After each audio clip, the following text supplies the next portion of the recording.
안녕하세요. 저는 36살 서울에서 출판 관련 일을 하는 양승연이라고 합니다. 책 속에선 수많은 인생을 편집했지만 제 인생은 늘 제 마음대로 써지지 않더군요. 결혼도 마찬가지였습니다. 우리 시댁 하나같이 자기 이익엔 귀신같이 빠른 인간들이라 솔직히 남의 일에는 크게 관심 없는 사람들이었어요. 복받았다 싶으시죠? 처음엔 저도 얼마나 좋았는지 몰라요. 그런데 이 집안 욕심이 많으면 최소 머리라도 제대로 굴렸어야 하는데 욕심에 눈이 멀어 헛다리를 제대로 짚었더라고요. 그 덕에 제가 이 시댁 사람들 재산 싸움의 태풍에 눈이 되어버렸지 뭐예요. 가운데서 지켜보니 얼마나 우스꽝스러웠는지 몰라요. 제가 이 이야기 한번 풀어드리겠습니다. 저는 책을 다루는 직업이라 사람들은 제가 차분하고 느긋하게 사는 줄 아는데 제 인생은 늘 어수선하고 날이 서 있었어요. 초등학교 6학년 여름 아버지가 사업을 말아먹으면서 모든 게 무너졌거든요.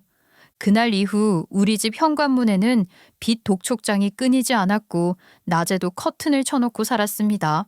초인종이 울리면 숨죽이고 전화가 울리면 받지 않았죠.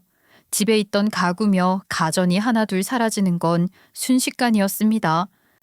아유, 사장님, 안에 계신 거 다 알아요. 저희가 문 두드리다 부서지겠어요. 언제까지 피하실 수 있으실 것 같아요? 예? 기한 얼마 안 남았습니다. 엄마는 그때부터 하루 새고 식당을 전전했어요. 집에 돌아오면 손이 퉁퉁 부어 있었고 팔목에는 고무장갑 자국이 시뻘겋게 남아 있었죠.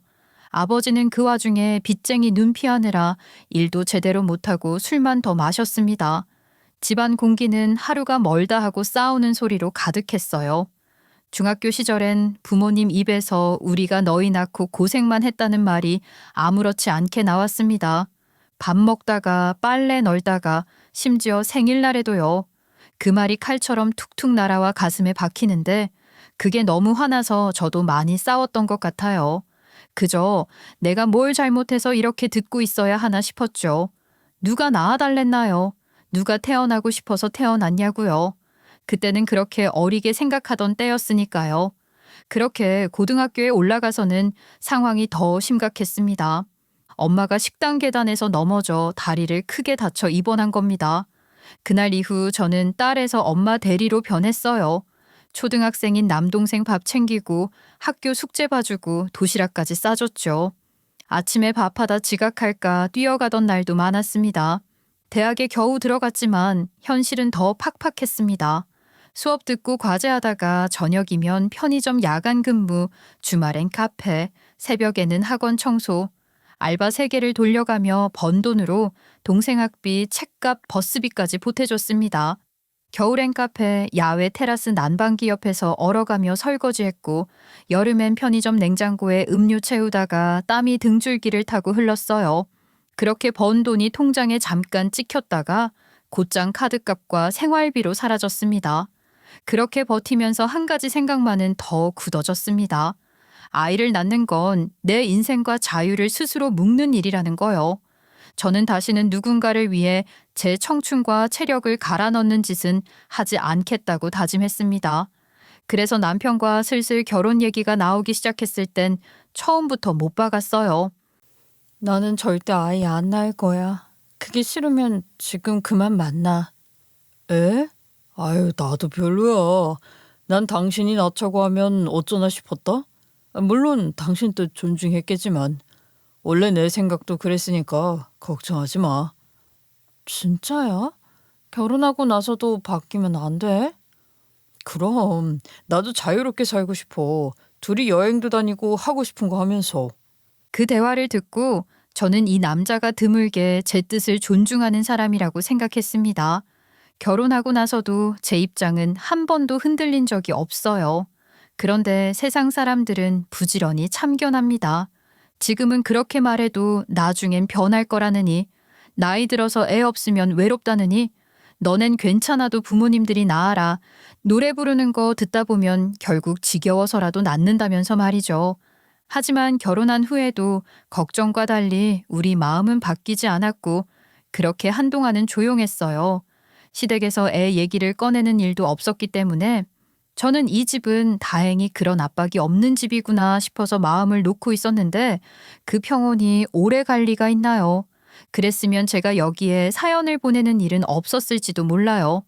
남편은 38입니다. 소규모 사업을 운영하고 있는데 사무실이라고 해도 직원은 서너 명 정도고 거래처 몇 군데를 붙잡고 유지하는 수준이에요. 바깥에서 볼 때는 무난하고 부드러운 성격처럼 보입니다. 회의 자리나 술자리에서도 웃으면서 맞장구 잘 치고 웬만해선 큰 소리를 안 내죠. 그런데 속을 보면 철저하게 손익부터 계산하는 타입입니다. 남편을 처음 만났을 때 저 초식 동물 같은 사람이 어쩜 이런 반전 매력이 있을까 싶었던 적도 있었어요. 근데 알고 보니 이게 다 시어머니를 닮은 것 같더라고요. 시어머니는 동네에서 알만한 사람은 다 아는 식품 가공 사업을 수십 년째 운영 중이에요. 단순히 장사 잘하는 수준이 아니라 사업 부지에 상가 건물까지 있고 은행 통장에는 현금도 넉넉히 들어있는 사람입니다. 젊었을 땐 시장통에서 소리치며 장사하던 기세로 지금도 가족 모임에서 목소리가 가장 큰 분이에요. 근데 남편은 왜 가족 사업 안 있고 평범한 회사원이 되었냐면 남편에겐 이제 곧 40 되는 누나가 있기 때문인데요. 시누이는 전문대를 나와서 바로 시어머니 가게에서 일을 배우기 시작했었다더라고요. 어릴 때부터 시누이가 회사를 물려받기로 했던 건 이미 확정된 상태였었나 봐요. 그래서 그런지 시누이도 평소엔 점잖고 조용하지만 자기 이익이 걸린 문제 앞에서는 절대 물러서지 않는 성격이래요.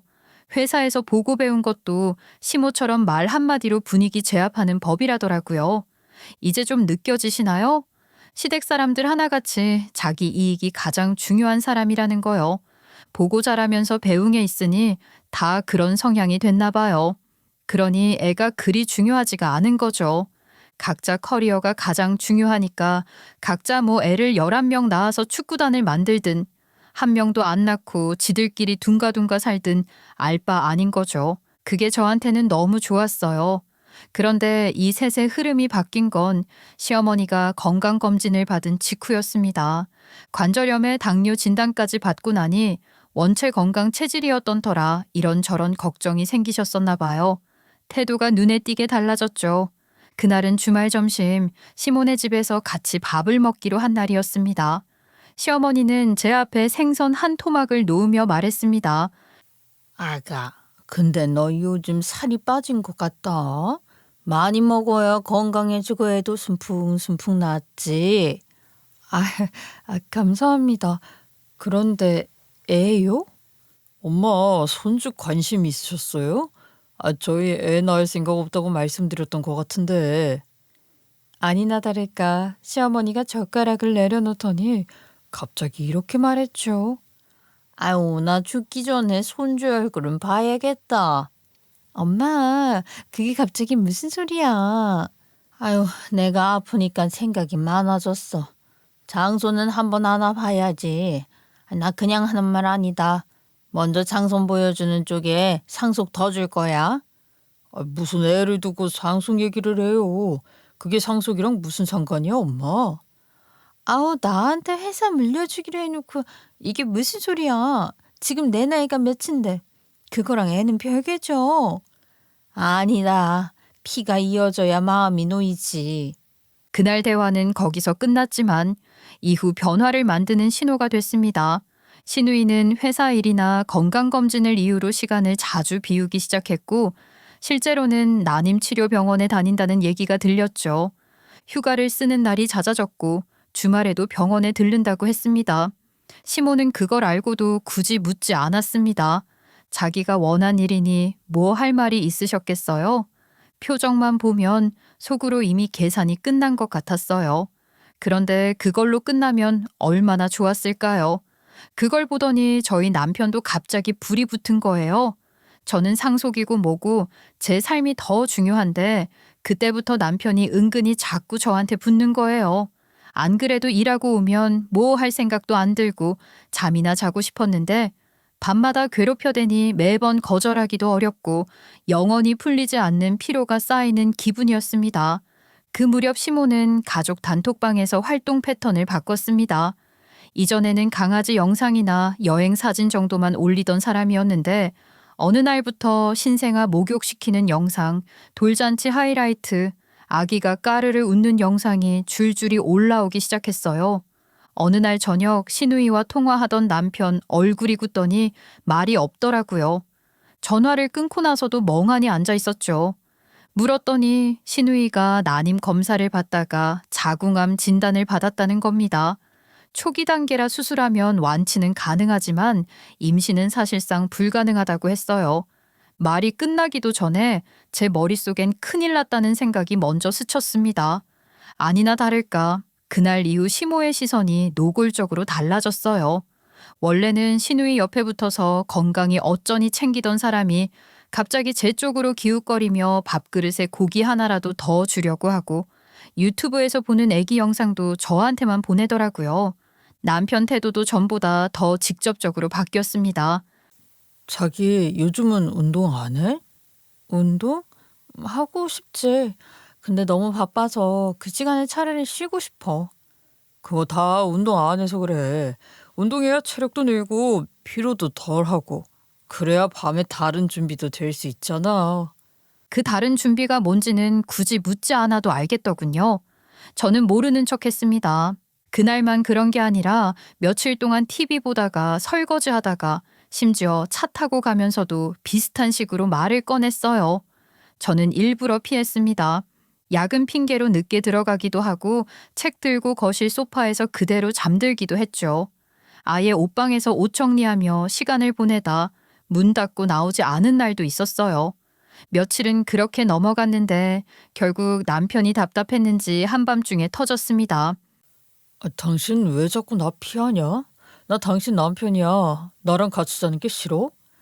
여보, 우리 확실히 하자. 나도 매번 이러는 거 피곤해. 나는 애 낳기 싫다고 그렇게 얘기했잖아. 나는 상속 같은 거 상관없어. 어머님도 아예 안 주신다고 한 건 아니었잖아. 요즘에 엄마가 보내주는 영상들 보니까 나도 마음은 많이 바뀌더라. 당신도 좀 마음을 열어봐.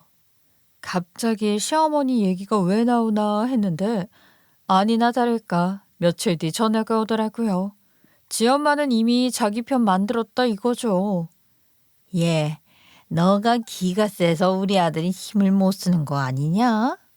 네? 힘을 못 쓰다뇨? 그런 얘기 많어. 여자가 기가 세면 남자가 위축돼서. 아이 하여튼 간에 너만 마음 고치면은 금방 될 거다. 그 말을 듣는데 진짜 남사스럽고 짜증이 나서 머리에 열이 확 오르더라고요. 도대체 무슨 대화를 하길래 이런 말을 제가 들어야 하는 걸까요? 너무 화가 나서 그날 저녁 남편 얼굴 보자마자 따지기 시작했습니다. 남편도 처음엔 시모 편을 들며 짜증을 내더라고요. 목소리가 점점 높아졌고 저는 더 이상 말 섞기 싫어 등을 돌렸죠. 그 상태로 며칠이 지났습니다. 그러다 어느 날 밤 남편이 평소와 다르게 조심스러운 톤으로 말을 꺼냈습니다. 그날은 내가 괜히 엄마 편든 것 같다. 미안하다. 미안하다고 다 되는 건 아니잖아. 나도 누나 일 보고 생각이 많아졌어. 누나가 병원에서 울더라고. 애 못 낳는 것도 힘든데 괜히 죄책감이 들었대.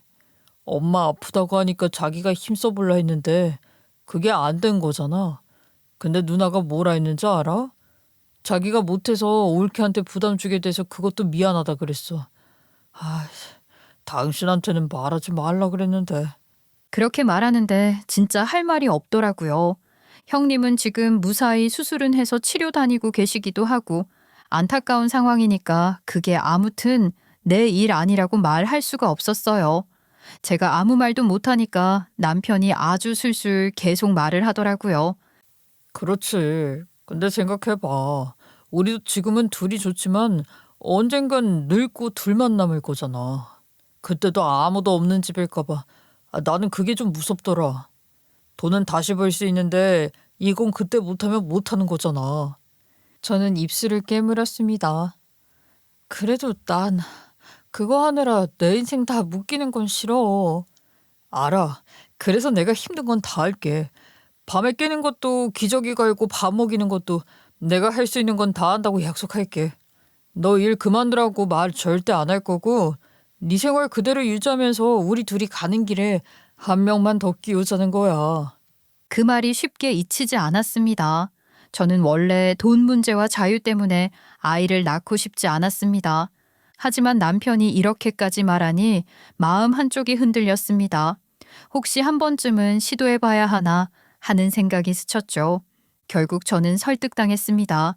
임신 시도를 하겠다고 했어요. 그 얘기를 들은 시모는 바로 환대를 했습니다. 아이고, 그래야지. 내가 좋은 보약도 알아보고 건강식도 챙겨줄게. 임신 시도라는 걸 시작해 보긴 했지만 그게 생각처럼 예쁘고 가벼운 일이 아니더라고요. 처음엔 그래 한 번쯤 해보자는 마음이었는데 하루 이틀도 아니고 매일이 전쟁이었어요. 시모는 하루 3번 끼니마다 전화를 걸어 메뉴 지시를 내렸습니다. 아침엔 오늘은 미역국 끓여라, 점심엔 호박 먹어라, 저녁엔 소고기가 좋다 같은 식이었죠.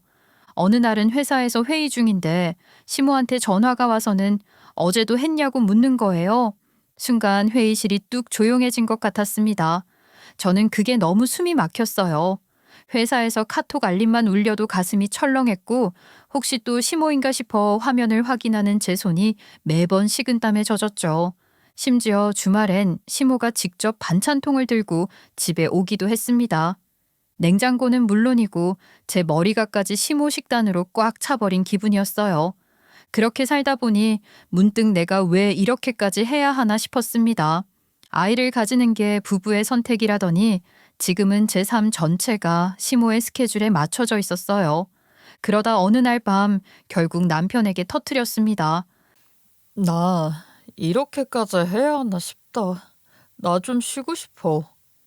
지금 멈추면 아유 엄마 실망하실 텐데. 지금 당신 엄마 기분이 중요해? 내가 지금 스트레스 받아서 미칠 지경이라고 이런 상태에서 무슨 애를 가져. 하지만 남편은 계속해서 제 비위를 맞추려고 하면서 밤마다 저를 귀찮게 구는 거예요. 제가 계속 시어머니한테 시달린 통에 피곤하다고 그렇게 말했는데도 말이에요. 매번 거절하는 것도 일이어서 그날로 저는 각방을 쓰겠다고 선언했습니다. 옷방에 이불을 펴고 들어가는데 마음속에선 이 사람하고 거리가 좀 필요하다는 생각뿐이었어요. 그렇게 평소엔 부부 침실에 있다가도 밤만 되면 옷방에서 잠을 자기 시작한 지 꽤 시간이 흘렀습니다. 어느 날 옷 정리를 하다 남편 옷장 문을 열었는데 그 안에 낯선 여자 속옷이 있는 거예요. 색감이며 레이스며 제 취향과는 정반대였어요. 심장이 쿵 하고 내려앉았습니다. 설마 하는 생각이 목구멍까지 차올랐죠. 바로 남편을 불렀습니다. 이거 뭐야? 아, 그거 네가 속옷 선물 좋아하잖아. 사놨다가 요즘 사이가 서먹해서 그냥 넣어둔 거야. 이게 내가 좋아하는 스타일이라고? 아, 아니, 내가 여자 옷은 잘 모르잖아. 그냥 좀 색다르게 해보려고 산 거지. 취향은 전혀 아니었지만 사이가 서먹한 와중에 나를 위해 뭔가를 준비했다는 그 마음이 느껴졌습니다. 괜히 마음 한구석이 풀리면서 그래 다시 한번 노력해보자 하는 생각이 들었어요. 제가 마음을 푸니까 그 뒤로 남편은 더 열심히 건강관리에 매달렸습니다. 아침마다 러닝화를 신고 나가고 저녁엔 헬스장에서 늦게까지 운동했어요. 냉장고 한켠엔 단백질 보충제가 자리 잡았고 식탁엔 닭가슴살과 샐러드가 올라오기 시작했죠. 겉으로만 보면 정말 아빠 될 준비를 하는 사람 같았습니다. 그런데 어느 날 아침 러닝 나간다는 남편이 무릎 보호대를 두고 간 걸 발견했습니다. 챙겨주려고 뒤따라 나갔는데 남편은 엘리베이터를 타지 않고 계단으로 올라가고 있더군요. 여보, 무릎 보호대 놓고 가시죠. 어? 안 자고 왜 나왔어? 보호대 주려고. 근데 왜 위로 올라가? 아, 고마워. 스트레칭 겸 러닝 전에 계단 오르기 하는 거야.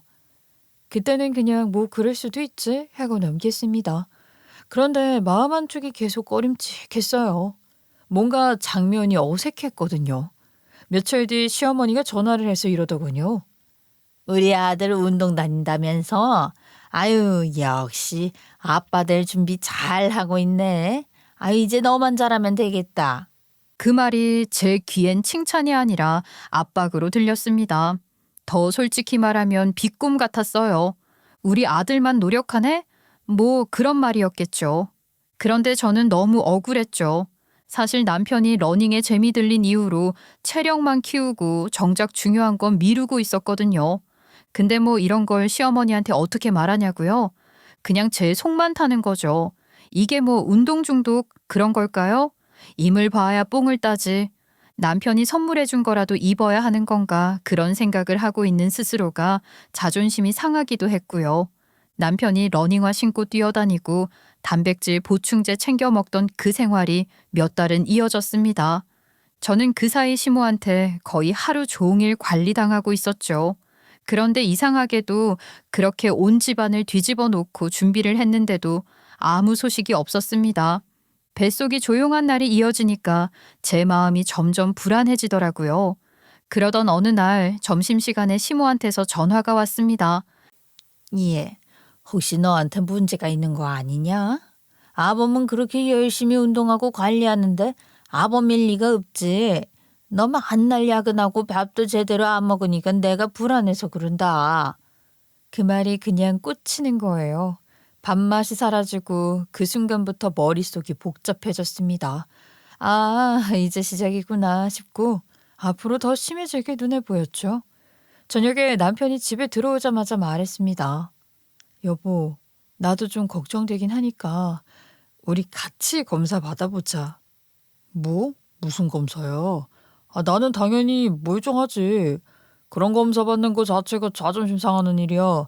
당신 먼저 받아봐. 순간 이 사람 머릿속엔 벌써 결론이 나 있구나 싶었어요. 시모처럼 제 문제라고 생각하는 것 같았죠.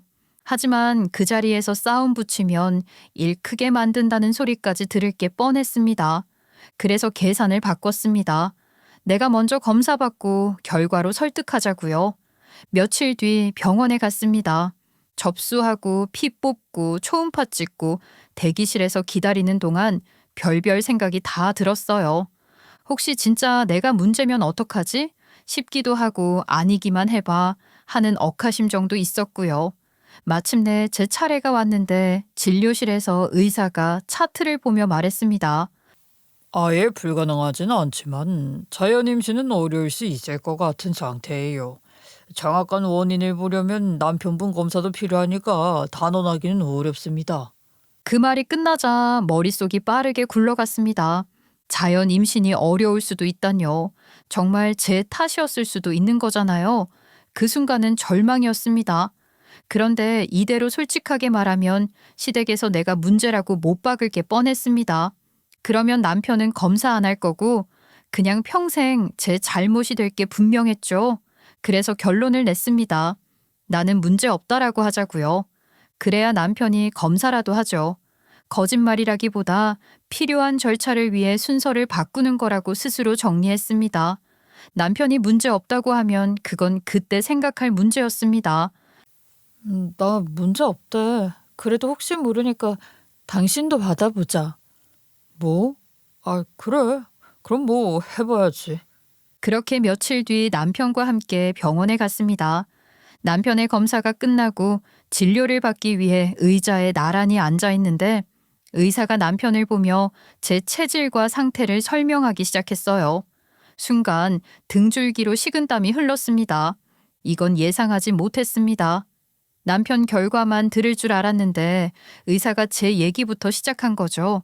제가 자연 임신이 어렵다는 얘기를 듣자마자 남편 얼굴이 순식간에 굳더니 의자를 밀치고 나가버렸습니다.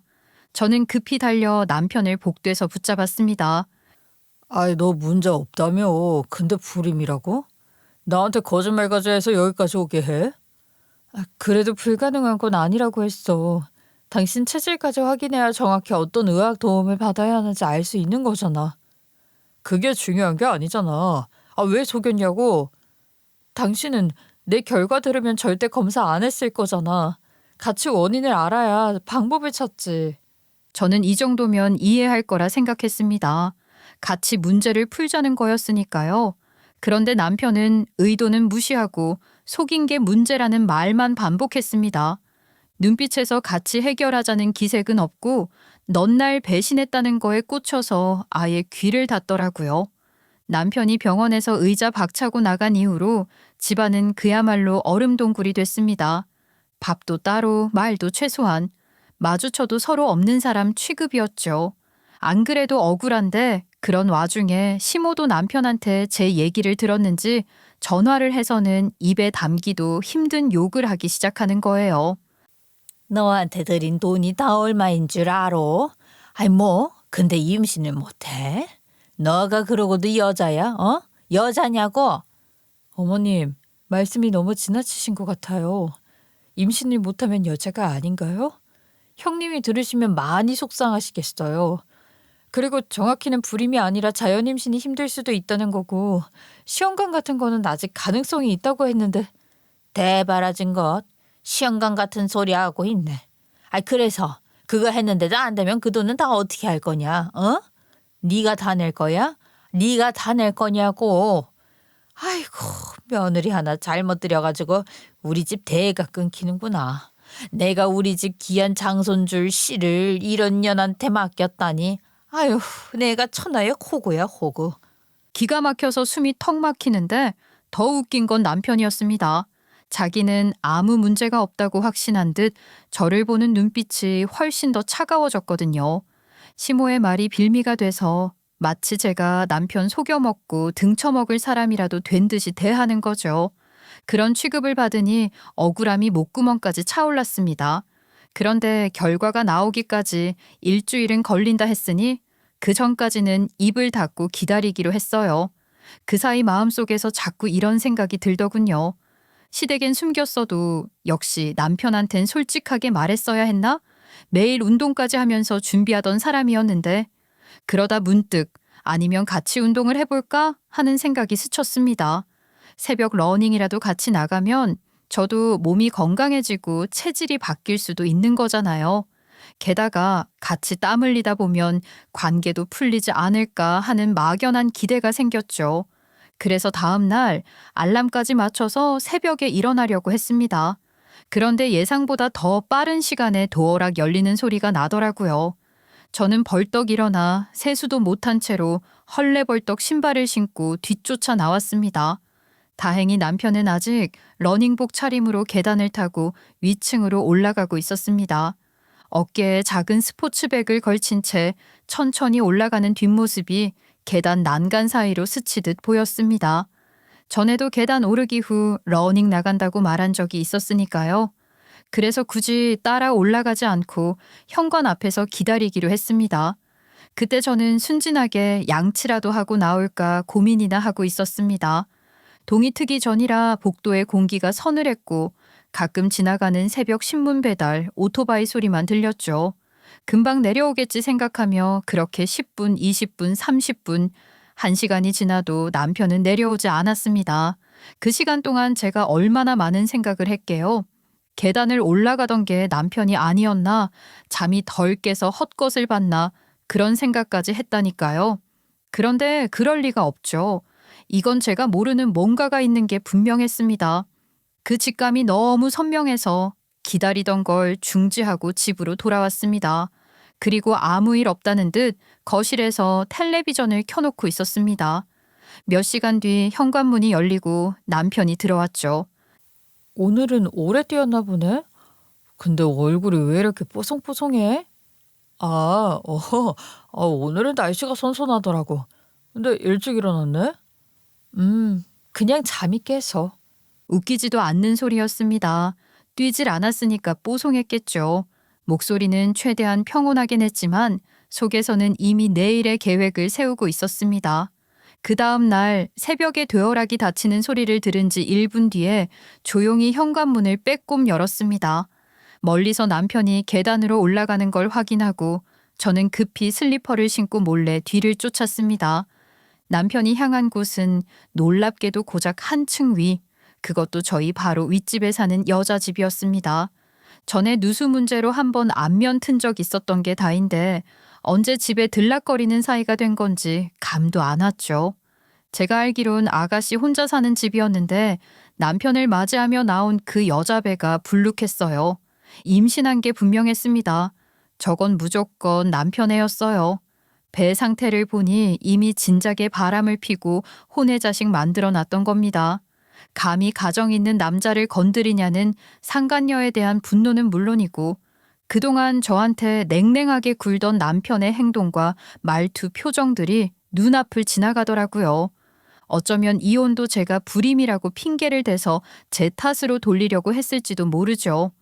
그렇게 아무것도 모른 채 제가 위자료라도 주고 이혼이라도 했었다면 저 여자로 갈아타고 살았을 거 아니에요? 지금 당장 현관문을 두드리고 머리끄댕이를 잡고 싶었지만 저는 들이박는 대신 이를 악물었습니다. 드라마에서 많이 봤잖아요. 현장 덮쳤다가 증거 없으면 헛방이라는 거요. 그날 이후로 저는 철저히 자료를 모았습니다. 새벽마다 사진을 찍고 나오는 시간과 동선을 기록했습니다. 우연처럼 마주친 척하며 얼굴이 같이 찍힌 사진도 확보했고 그 여자가 근처 산부인과에 드나드는 모습까지 목격했습니다. 그렇게 며칠을 버티던 중 병원에서 전화가 왔습니다. 산부인과요. 아무것도 모르고 제가 남편 속여서 검사시켰던 그거 결과가 나왔다고요. 이제 와선 별 소용없는 일이긴 했습니다. 네, 뭐 저 때문에 안 생겼던 거겠죠. 저렇게 배가 부른 여자가 남편 옆에 떡하니 있는데요. 그러니 남편도 지는 검사 안 받겠다 했겠죠. 제가 얼마나 바보같이 보였을까요? 그래도 일단 병원에 가긴 갔습니다. 뭐 그게 남편이 다른 여자 임신시켰다는 증거가 될 수도 있는 거니까요. 진료실에 들어가자 의사가 차트를 보며 조심스럽게 말했습니다. 남편분께서는 같이 안 오셨나요? 아, 네. 좀 일이 있어서요. 서류 제가 대신 받아갈게요. 그 난임 치료 상담은 없던 걸로 해주세요. 그러시군요. 그래도 지금 꾸준히 운동하고 계시다고 했으니까 너무 낙담은 마시고요. 앞으로 음주나 흡연 같은 거 조심하셔서 주기적으로 계속 검사 받아보시면 좋을 것 같습니다. 네? 그건 저희 남편 얘기라 제 문제 아니었나요? 환자분께서는 자연 임신이 힘들 수도 있다 뿐이지 불임은 아닌데 남편분이 무정자증이십니다. 그 한마디가 머릿속을 쾅 하고 울렸습니다. 그럼 저 여자 뱃속에는 대체 누구 애라는 거지? 모든 의심과 계산이 뒤집혔습니다. 심장이 쿵쿵 뛰고 등줄기에 차가운 땀이 흘렀습니다. 병원 문을 나서자마자 이게 정말 뭔 상황인가 싶더라고요. 바보 같은 남편놈이 외도를 한 주제에 또 상간녀한테 노란하고 있는 거예요. 어쩜 이렇게 바보 같은 일이 있을까요? 그런데 이상하게 당장 들이받아 네 애 아니라고 소리치는 것보다 그걸 모르고 잘난 척 굴고 있는 꼴을 좀 더 보고 싶었습니다. 아주 꼴 좋게 굴다 뒤통수 맞아야 재밌잖아요. 그래서 다음 날 새벽 남편이 러닝복에 모자 눌러쓰고 현관문 나서는 순간 계단으로 올라가는 발소리를 밟듯 쫓아가니 예상대로 윗집 앞에서 벨을 누르더군요. 몇 초 후 문이 열리는 순간 제 발이 현관문 문턱에 턱 걸렸습니다. 맨날 운동하러 간다더니 이런 운동하고 있었니? 여보, 이게, 그게. 잠깐만요. 언니, 이거 오해예요. 그런 게 아니라. 여보, 일단 나가서 얘기하자. 왜? 여기서 얘기하면 쪽팔리니? 네 애인 집에 들어가긴 좀 그런가? 내가 들어오면 안 되는 데야. 너 뭐 하는 년이니? 가정 있는 남자 자기 집에 매일 불러서 도대체 무슨 재미를 그렇게 봤어? 무식하게 왜 이래. 임산부 앞에서 큰 소리 좀 그만 쳐. 그리고 솔직히 너도 나한테 미안해 해야 하는 거 아니냐? 너는 애도 못 낳으면서 왜 이렇게 당당해? 헐시구, 너 지금 그걸 말이라고 하니? 불임이랑 외도가 같아? 언니, 진짜 그게 아니라. 언니 소리 집어쳐. 나 너 같은 동생 둔 적 없어. 그리고 웃기지 마. 계속 뭐가 아니라는 거야. 임신까지 해놓고. 그럼 그건 누구 애니? 네가 뭐 동정녀 마리아야? 저는 일부러 다 알면서도 상간녀를 도발했는데 정작 상간녀는 입을 꾹 다물고 되려 남편이 목소리를 높이더라고요.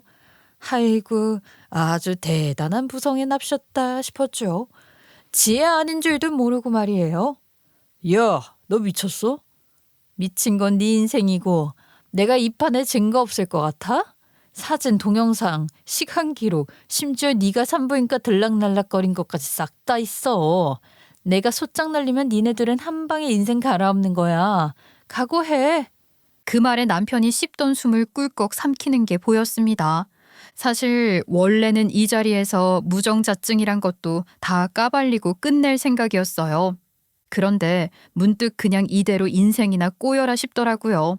덮어놓고 가만두면 이놈이 나중에 얼마나 우스꽝스럽게 굴지두고 보고 싶었죠. 그래서 문을 발로 쾅 닫고 나왔습니다.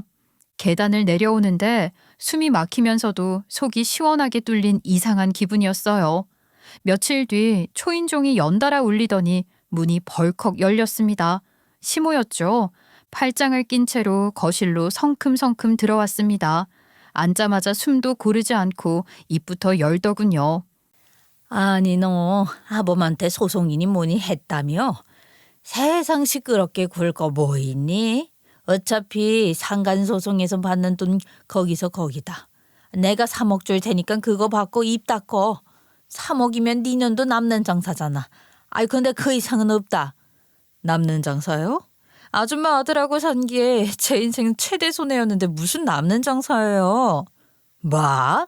아줌마? 너 이제 막 나가자는 거구나. 너 입 조심해라. 너 하나 잘못 들어와서 우리 집 대가 끊기는 거였어? 목 안에선 니네 아들이 씨 없는 수박이라는 말이 뱉고 싶어서 말이 맴돌았지만 꾹 눌렀습니다. 이건 나중에 더 크게 터트릴 카드니까요. 시무 얼굴이 벌개져서 눈을 부라리며 말을 계속이었어요. 제가 돈 안 받을까 봐 마음이 달았던 거겠죠. 저는 일부러 한숨을 쉬며 잠시 고개를 숙였습니다. 마치 계산하는 척하면서요. 사실은 속으로는 웬 횡재냐 싶었어요. 결혼 기간도 짧은데 상간 소송에서 그 년놈들 혼쭐 내주는 거 외엔 위자료로 받을 수 있는 돈이 많진 않았거든요. 그래서 입술을 살짝 깨물며 받고 합의 이혼하겠다고 선심 쓰듯 말했습니다. 그날 오후 통장에 3억이 찍히는 걸 확인했어요. 저는 바로 시모에게 전화를 걸었어요. 마지막 복수를 위한 초석을 닦아야 했거든요. 어머님, 돈 들어온 거 확인했어요. 아유, 역시 계산은 빠르시네요. 오늘 이혼 서류 제출하고 왔습니다. 그리고 제가 알기로 그 여자 출산 얼마 안 남았던 거 같은데 맞죠? 제가 3억까지 받았는데 출산하는 날 선물 들고 찾아뵐게요. 얼씨구나. 네가 드디어 정신을 차렸구나. 예, 근데 서로 불편한 사이에 보기 좀 그렇지 않겠니? 그 좋은 날에 아유 마음만 받으마. 어머님이 정말 좋아하실 선물이라서요. 직접 보여드리고 싶은데 기대하세요. 그리고 시어머니와 통화를 끝내자마자 바로 남편에게 전화를 돌렸습니다. 수신음 3번 만에 받더군요. 그래서 말해줬어요. 뭐야? 니네 엄마한테 돈 받았으니까 내가 너한테 서비스 줄게. 뭔 서비스? 너 저번에 검사했던 거 잊었지? 내가 병원 갔다 왔는데 너 무정자증이라더라. 그녀 뱃속 애가 네 애는 맞니? 전화기 너머로 한동안 아무 소리도 안 났습니다. 숨소리만이 거칠게 들리다가 낮게 중얼거리는 게 들렸어요. 아이씨, 인연이 내 애를 가졌다고 사기를 쳤다고? 그렇게 혼자 중얼거리던 남편은 뭔가 생각하더니 이내 이렇게 말하더군요. 내 애든 아니든 법적으로 내 애니까 장소는 걔야. 그니까 너만 입 닫고 있으면 돼. 나는 상속이 우선이거든. 그리고 저는 확신했죠. 이놈이 바라는 건 애도 재혼도 아니라 오직 시모 재산이라는 걸요. 시모가 던진 3억 제 통장에 찍힌 숫자를 보고 있자니 기분이 묘했어요. 그 돈이 크긴 크죠. 근데 생각하면 생각할수록 이대로 꼴랑 3억 받고 이혼해주는 건 억울하기 짝이 없는 일이었습니다. 남편 놈은 제 불임 탓으로 돌려서 이혼하고 그녀는 임신까지 했다고 잘난 척하고 시모는 대 끊는 년 취급하면서도 자기들끼리 상속 챙기고 나도 인간인데 이걸 그냥 넘겨요? 저는 그 순간 결심했습니다. 남편한테서도 상간녀한테서도 더 뜯어내고 복수를 해야겠다고요. 그리고 한술 더 떠서 상간녀 뱃속 애가 남편 애가 아니라는 증거까지 확보해야겠다고 마음을 굳혔어요. 그거 하나만 제대로 터트려도 시모 얼굴이 어떻게 변할지 눈에 선했거든요. 일단 제 손발만으로는 한계가 있으니 바로 사설 흥신소에 연락했습니다. 영화에서나 보던 그 은밀한 사무실, 의자에 앉자마자 흥신소장은 제 얘기를 듣고는 씩 웃더군요. 여자 쪽 주변부터 캐야죠. 요즘엔 SNS가 반이고 나머지가 동선이에요. 그 여자 휴대폰이랑 SNS 기록 다 볼 수 있겠어요? 뭐 방법은 있죠. 이틀 만에 첫 자료가 도착했습니다. 상간녀의 SNS 기록에서 의심되는 사람을 발견한 거예요. 그 사람을 중점으로 다시 조사하다 보니 결국 덜미가 잡힌 겁니다. 다음 주엔 더 확실한 증거가 왔습니다. 흥신소에서 확보한 모텔, 호텔 출입 CCTV였어요. 상간녀 임신 추정 기간을 기점으로 많이도 다녔더라고요. 둘이 나란히 걸어 나오는 장면, 모자 눌러쓰고 손을 꼭 잡은 모습까지 다양했어요. 화질이 좋다 못해 제가 현장에 같이 있는 기분이 들 정도였습니다. 그런데 결정타는 따로 있었습니다. 제3자가 상간녀와 함께 찍은 초음파 사진이 있는 커플 셀카. 액자 속 아기 초음파 사진을 들고 둘이 볼을 맞대고 활짝 웃고 있었죠. 그 사진을 보는 순간 심장이 쿵 내려앉으면서도 속에서 뜨거운 것이 끓어올랐어요. 이거면 게임 끝이다 싶었거든요. USB에 모든 자료를 담은 날 저는 일부러 남편을 집이 아닌 카페로 불렀습니다. 사람 많은 곳에서야 함부로 소리 지르거나 발끈하지 못하니까요. 한겨울이었는데 제가 먼저 도착해 창가 쪽 자리에 앉았습니다. 저는 남편이 자리에 앉자마자 가방에서 작은 검정색 USB를 꺼내 테이블 위로 툭 던졌습니다. 이게 뭔지 알겠어? 뭔데 이거? 네가 그렇게 우리 장손이라고 떠받드는 그애 네 씨도 아니란 거. 그리고 그 남자 네 회사랑 거래하는 쪽이더라. 남편 얼굴에 스치는 미세한 경련. 금방 표정을 지우고 팔짱을 끼더니 비웃듯 고개를 젓더군요. 네가 뭘 안다고. 야, 너 이거 어떻게 하면 얘기 안 할 거야? 내가 뭘 해줘야 돼? 남편은 USB를 확인하지도 않더군요. 아마 제가 무정자증이라고 얘기해줬을 때 자기도 확인해보고 알았나 봐요. 열심히 정리한 자료가 아까웠지만 그건 나중에 또 쓸 때가 있으니까요. 그나저나 그 말이 웃겼습니다. 지금 제 앞에서 제발 조건을 말해달라고 하는 그 태도가 저는 최대한 무심한 목소리로 말했죠. 별거 없고 2억만 더 줘. 그래야 당장 내 입이 덜 간지러울 것 같네. 그 순간 남편의 눈동자가 번쩍했습니다. 아마 머릿속으로는 이걸 주느니 마느니와 이거 들키면 상속끝이 몇 번을 왔다 갔다 했을 겁니다. 저는 일부러 시선을 피하지 않고 그 떨림을 끝까지 봤습니다. 남편 손끝이 살짝 부르르 떨리고 있었거든요. 평생을 계산하면서 산 인간이라 이게 어떤 파급력을 가진 폭탄인지 이미 알고 있었겠죠. 몇 초가 몇 분처럼 길게 늘어졌습니다. 남편의 시선이 테이블 위 USB로 제 얼굴로 다시 USB로 왔다 갔다 하더니 결국 낮게 내뱉더군요. 아이씨, 계좌 줘. 그 한마디에 제 속에서는 짜릿함이 전기처럼 퍼졌습니다. 이 사람 결국 내 손바닥 위에서 굴러다니는구나. 저는 휴대폰을 꺼내 계좌번호를 천천히 불러줬습니다. 그날 저녁 제 통장에 2억이 더 들어왔습니다. 잔고가 5억이 되다니 말도 안 되는 일이었죠. 통장을 확인하고 변호사에게 바로 합의 이혼 서류를 넘겼습니다. 이혼 서류를 준비하며 제 마음이 그렇게 가벼웠던 적이 없었어요. 하지만 5억이라는 숫자를 보면서도 속이 완전히 시원해진 건 아니었어요. 왜냐? 아직 제가 들고 있는 카드가 남아 있었으니까요. 시모가 좋아 죽을 만한 그날의 선물을 저는 아직 꺼내지 않았거든요. 그리고 그건 이제 곧 아주 천천히 제대로 폭발시킬 생각이었습니다. 그날을 위해 저는 일상처럼 아무렇지 않게 지냈습니다. 전 시모에게도 전 남편에게도 심지어 제 친구들한테도 티를 안 냈어요. 괜히 바람 잘 날 없는 집에 소문나면 재미없거든요. 제가 원하는 건 아주 딱 맞춰서 한 방에 뒤통수를 후려치는 그림이었으니까요. 드디어 그날 아침 병원 주소를 다시 확인하고 택시를 탔습니다. 3층 산부인과 복도 끝에 커다란 병실 문 안쪽에 사람들의 웃음소리로 가득 차 있었습니다. 저는 일부러 초대받은 하객처럼 문을 톡톡 두드리고 천천히 들어갔죠. 그 평화가 제 얼굴을 보자마자 깨졌어요. 공기가 뚝 떨어진 듯 방 안의 웃음소리가 순식간에 사라졌습니다. 누군가는 제 얼굴을 보자 눈썹이 찌푸려졌고 전시모는 대놓고 입을 굳게 다물며 인상을 찡그렸습니다. 전 남편은 여길 왜 왔냐는 눈빛을 보내왔죠. 저는 그 눈빛을 무시하고 들고 있던 두꺼운 봉투를 탁 하고 테이블 위에 던졌습니다. 딱 하는 소리에 사람들의 시선이 봉투로 쏠렸습니다. 전시모가 찝찝한 표정으로 봉투를 집어들더니 입술을 꽉 깨물며 한 장 한 장 넘기기 시작했어요.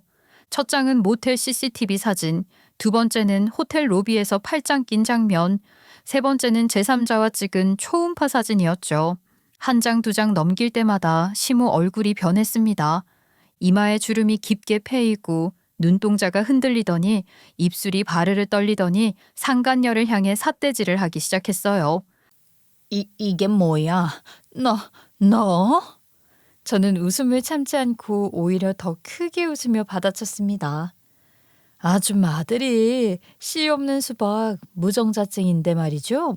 아줌마 돈 뜯으려고 저 상간녀년이랑 짜고 치는 구스톱을 친 거예요. 근데 더 기가 막히는 건 뭔지 알아요? 아줌마 아들도 본인이 무정자증이라는 걸 제 덕분에 친히 알게 됐다는 거예요.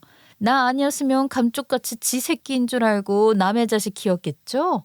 그 되려 나한테 고마워해야 돼요, 진짜. 어때요? 최고의 선물이죠? 순간 병실이 얼어붙었죠. 그 자리에 공기까지 무겁게 내려앉았어요. 남편이 벌떡 일어나 제 쪽으로 한 걸음 다가왔지만 이미 사람들 얼굴엔 경악이 번진 뒤였습니다. 너 돈값도 못하는 년이 너 입 다물기로 했잖아. 상간녀는 거의 일상으로 고개를 푹 숙였고 남편은 변명하느라 목이 터져라 외쳤죠. 그제서야 상간녀를 배신하고 다 뒤집어 씌우려고 하더라고요. 진짜 계산 하나는 빠른 집이라니까요. 엄마, 나는 몰랐어. 진짜야. 전현이 다 꾸민 거야. 시어머니의 눈이 저를 향해 번쩍이며 부들부들 떨렸지만 저는 오히려 더 편안했습니다. 몇 달 동안 참아온 이유가 바로 이 순간이었거든요. 어머님 말씀대로 정말 저한테 남는 장사였네요. 그 말을 남기고 저는 코트 단추를 여유롭게 잠그며 병실을 나왔습니다. 뒤에서 터져 나오는 고함, 울음, 변명, 그리고 무너져 내리는 목소리가 뒤엉켜 병실이 아수라장이 되는 소리가 복도를 따라 길게 울렸습니다.